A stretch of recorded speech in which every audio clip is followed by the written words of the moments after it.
Hello friends, welcome to Rajasthan type college Shri Ganganagar Rajasthan. दोस्तों, dictation 10 second बाद शुरू होगी।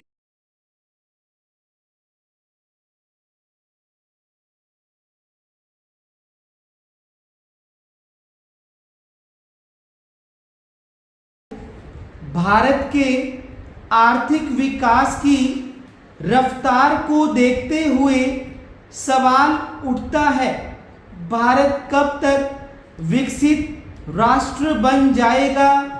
2002 में प्रधानमंत्री अटल बिहारी वाजपेयी ने ऐलान किया था कि भारत 2020 तक विकसित राष्ट्र बन जाएगा। राष्ट्रपति अब्दुल कलाम ने भी कई संबोधनों में इसे दोहराया। मार्च 2003 में उन्होंने कहा था, हमें किसी भी धर्म या कट्टरपंथी को हमारे देश के लिए खतरा नहीं बनने देना चाहिए।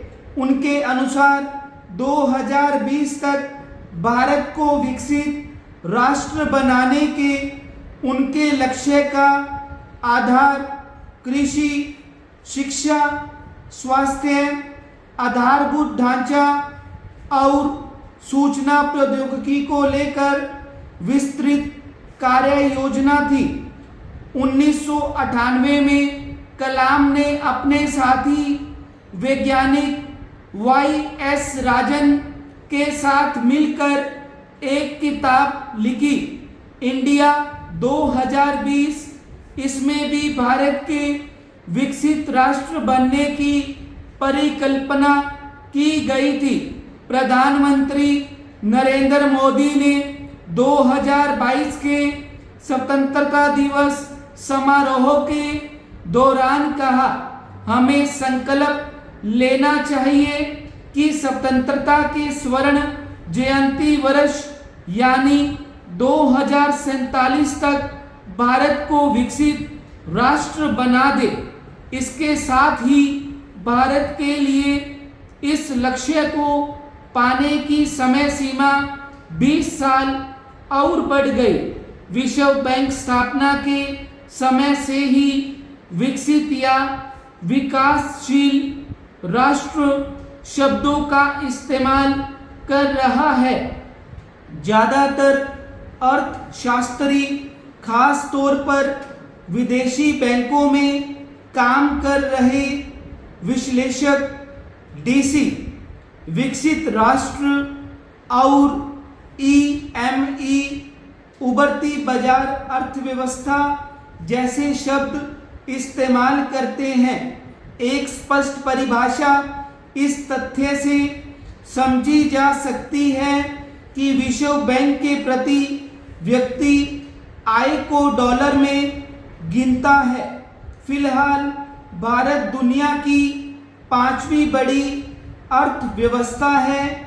1-2 साल में जर्मनी को पछाड़कर यह चौथे पायदान पर आ जाएगा। फिर भी प्रति व्यक्ति आय के लिहाज से इसका स्थान विश्व में 130 के आसपास है।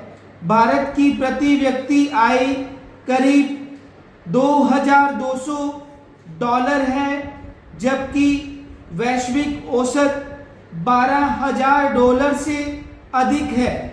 खरीद क्षमता में अंतर के लिहाज से आंकड़े बदले जाते हैं। जैसे भारत में घरेलू मुद्रा रुपए की खरीद क्षमता विनिमय दर की तुलना में कहीं अधिक है। मतलब भारत में $1 खर्च करने पर आप काफ़ी कुछ खरीद सकेंगे, जबकि अमेरिका में नहीं। इस तरह भारत में $2,200 की कीमत करीब $7,000 है।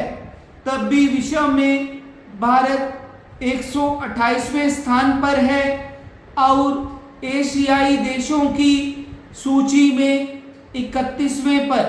इस तरह विकसित राष्ट्रों की श्रेणी में शामिल होना बड़ा लक्ष्य है।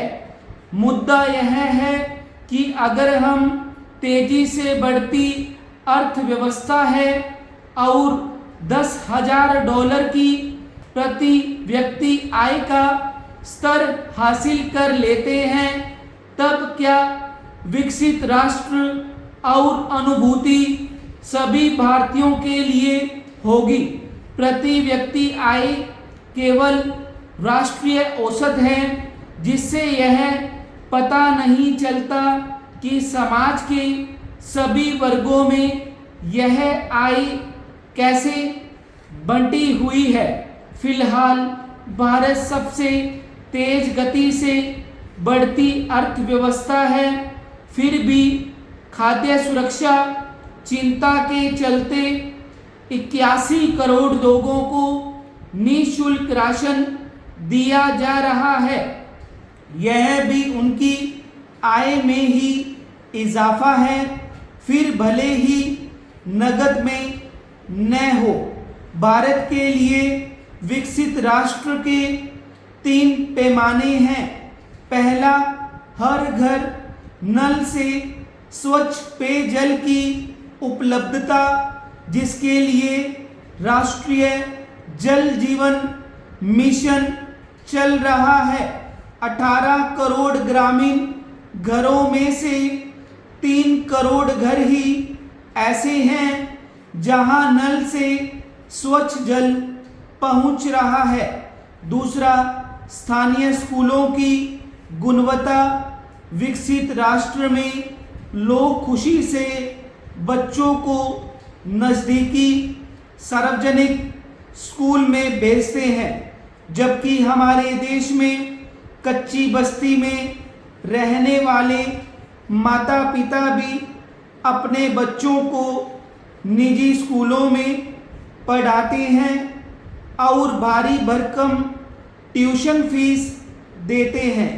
यहाँ तक कि सरकारी या पंचायती स्कूलों के शिक्षक भी अपने बच्चों को पढ़ाने के लिए निजी स्कूल ही चुनते हैं।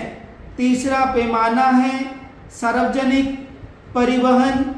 विकसित राष्ट्र वह नहीं है जहां गरीब के पास भी कार हो, बल्कि वह है जहां अमीर भी सार्वजनिक परिवहन जैसे बस, ट्रेन व मेट्रो में सफ़र करते हों।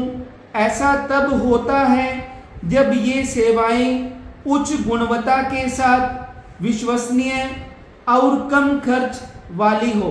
विकसित राष्ट्रों के कई बड़े शहरों में बस सेवा पूरी तरह निःशुल्क कर दी गई है। उक्त 3 लिटमस परीक्षणों से, जो अपने आप में पर्याप्त है, हम विकसित राष्ट्र बनने की ओर